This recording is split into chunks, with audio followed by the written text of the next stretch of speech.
Compañero, y también está Ramón Bermejo, profesor de Mercados Financieros de la Universidad Pontificia de Comillas. Ramón, muy buenas tardes, ¿cómo está? Buenas tardes, muchas gracias. Bueno, Bien. le vemos ya ahí con los gráficos, así que vamos directos. Lo primero, casi que hay que preguntarle, y estoy toda la semana con ello obsesionado, pero creo que ya no soy yo, sino que empieza a ser el mercado. ¿Qué pasa en China? Bueno, pues las últimas noticias que efectivamente señala Bloomberg, bueno, pues hay un empeoramiento del tema de la crisis inmobiliaria. Bueno, pues las principales, vamos a mostrar la noticia que lo ha destacado, lo lleva varios días destacando Bloomberg, vamos a traducirlo, vamos a ponerlo en castellano. Bien, dice, los desarrolladores, se está refiriendo a los promotores inmobiliarios, dice, estatales de China, advierten sobre pérdidas a medida que se extiende la crisis. Dice, casi la mitad de los constructores que cotizan en bolsa advirtieron sobre pérdidas en el primer semestre del año, en la primera mitad del año.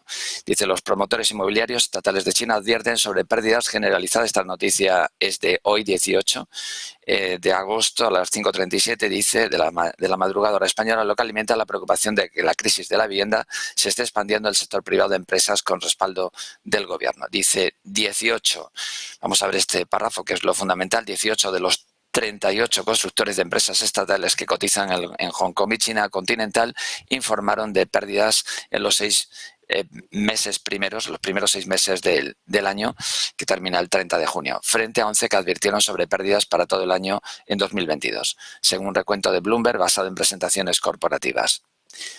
Bien, pues esta es la situación. Parece que hay un agravamiento, también hay, bueno, pues hay un impago por parte también de un sector de la banca en la sombra.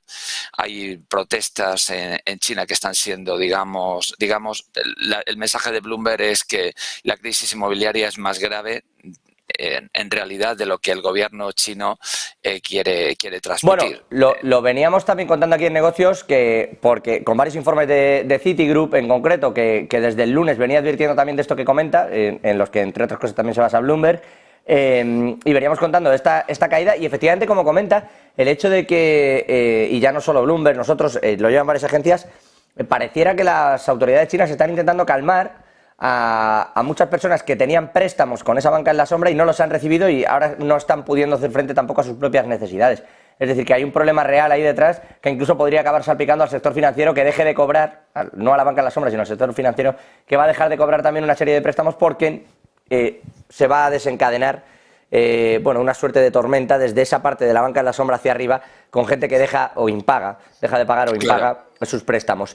Yo no sé si esto va a terminar de ocurrir o no. Desde luego la preocupación sobre China es evidente, como lo es el hecho de que el entorno de tipos se pueda mantener en el 5% en Estados Unidos durante mucho tiempo, como está apuntando también Bank of America. ¿Cómo lo ve usted y cómo está viendo ese desarrollo de los mercados? Bueno, aquí el gobierno chino yo creo que en algún momento va a tener que tomar alguna medida urgente antes de que la situación empeore, y luego también hay otro riesgo. Ya vimos cómo reacciona la población ante una situación, digamos, hostil hacia esa población que es ingente. Estamos hablando de 1.400 millones de habitantes, y bueno, pues cuando la población protesta, se lo toman muy en serio para terminar ya con las medidas anti-COVID. Por tanto, ahora, si esta situación se extiende, que es lo que no quiere pues las autoridades chinas, que esas protestas se acallen y que no vuelva a repetirse lo que pasó con las medidas anti-COVID, bueno, pues esto es una presión adicional para el gobierno chino, ¿no? Y luego, en lo que se refiere a los tipos de interés, por tanto, en lo que se refiere a China, yo esperaría que en cualquier momento se puedan anunciar medidas fiscal, de política monetaria, para tratar de sofocar esta situación. Y luego el sector inmobiliario también es otro punto de preocupación. Y en lo que se refiere a los tipos de interés, pues vamos a recordar a nuestros amigos y seguidores dónde estamos. Vamos a mostrarles, un momentito. Vamos a verlo aquí. Esta es la inflación que está, bueno, pues remitiendo a lo largo de los meses. De eso son buenas noticias. La caída del precio del gas natural y de otras materias primas también está favoreciendo esta caída, y luego también el deterioro del mercado laboral.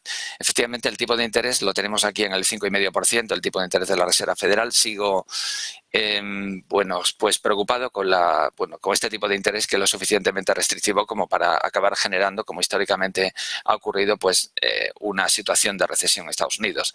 Voy a recordar este gráfico que en la anterior ocasión no lo mostré, tenemos que saber que desde 1954 la Reserva Federal, con la única excepción del coronavirus, que lo tenemos aquí, esta línea de color rojo, esta columna de color rojo es la crisis del coronavirus, el resto, todas las subidas de tipos de interés, todos los ciclos de endurecimiento que ha iniciado la Reserva Federal para hacer frente a la inflación, para cumplir ese segundo mandato que le tiene otorgado el Congreso norteamericano. Hay que recordar que tiene un mandato dual. Por un lado, tiene que conseguir preservar el máximo empleo, pero por otro lado tiene que luchar contra la inflación y mantenerla un objetivo del 2% en el medio plazo. Bien, pues cada vez que va a cumplir el segundo mandato, que es el luchar contra la inflación, aquí vamos a ver la línea de color rojo. Cada vez que sube esta línea de color rojo, que son los tipos de interés oficiales de la Reserva Federal, pues acaba generando esta columna de color rojo, que es recesión, de acuerdo con los criterios de la Oficina Nacional de Investigación Económica, la National Bureau of Economic Research.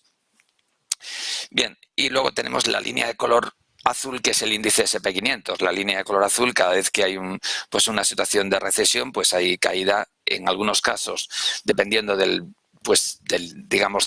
la profundidad de la recesión, y profundidad de la recesión lo podemos medir en términos de destrucción de empleo. A mayor destrucción de empleo, mayor riesgo, mayor profundidad alcanza la recesión y mayor profundidad alcanza la caída de la renta variable.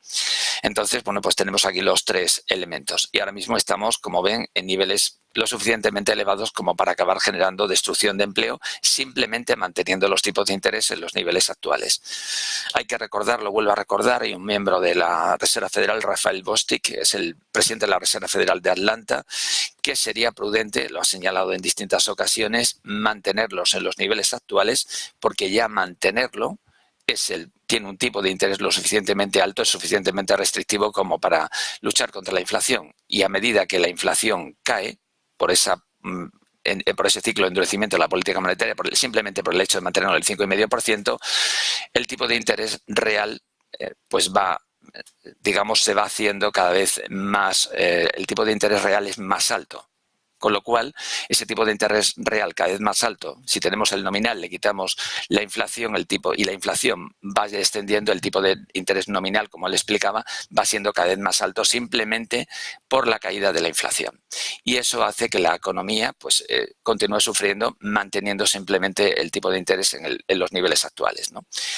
Y esto, históricamente, lo que ha acabado generando es destrucción de empleo, como pasó en el año entre el 2004 y el 2006, a medida que pasaba el tiempo, subiendo los tipos de interés, se acabó generando destrucción de empleo en agosto del 2007.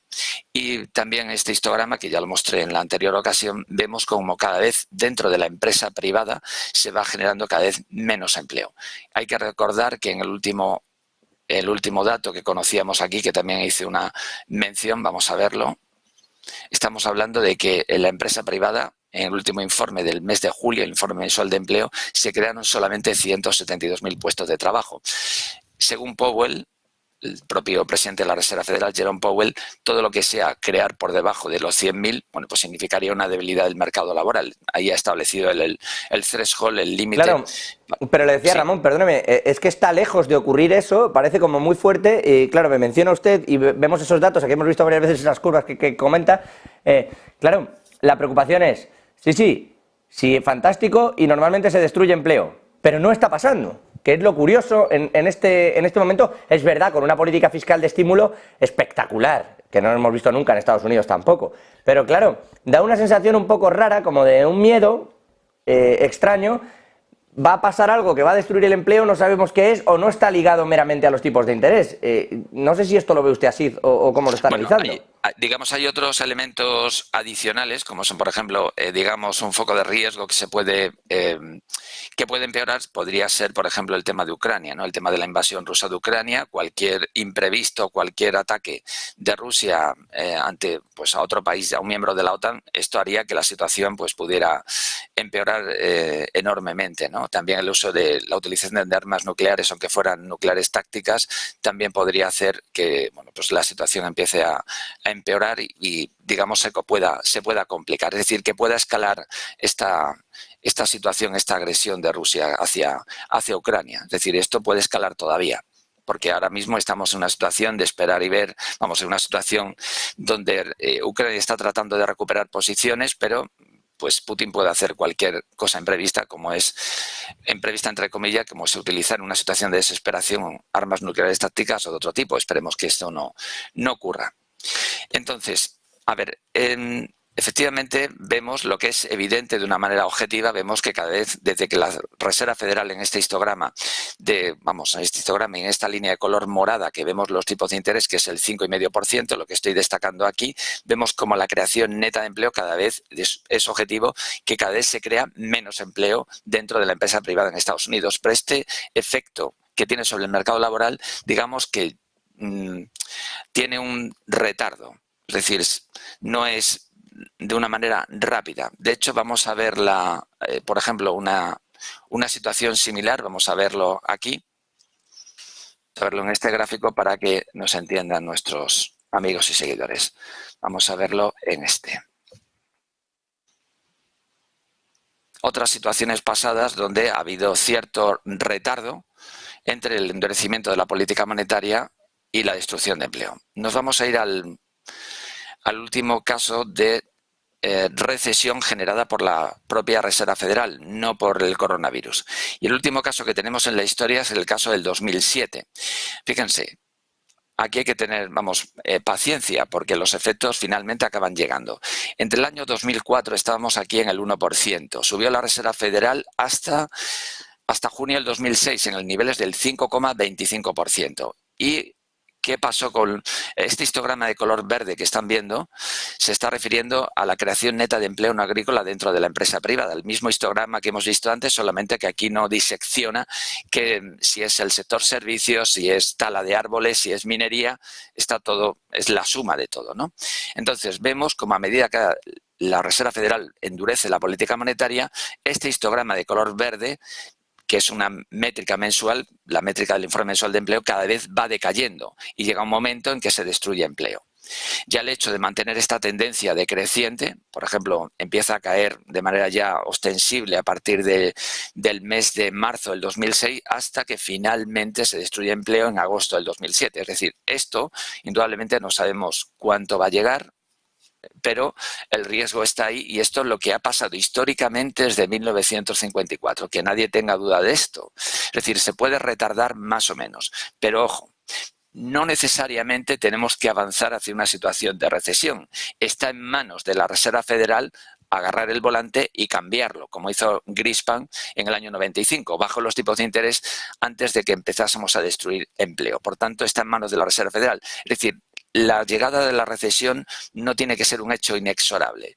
Está en manos de la Reserva Federal y conoce bien el pasado para coger el volante y cambiar este riesgo. Ramón, siguiendo su propio ejemplo, el propio Greenspan efectivamente lo manejaba para Estados Unidos, pero sí que le causó un terrible dolor de muelas, entre otros, a México, todo aquello que fue realizando en esa política monetaria. Pero bueno, es verdad que no llueve a gusto de todos, desde luego, con los cambios de la Reserva Federal nunca, ni para arriba ni para abajo.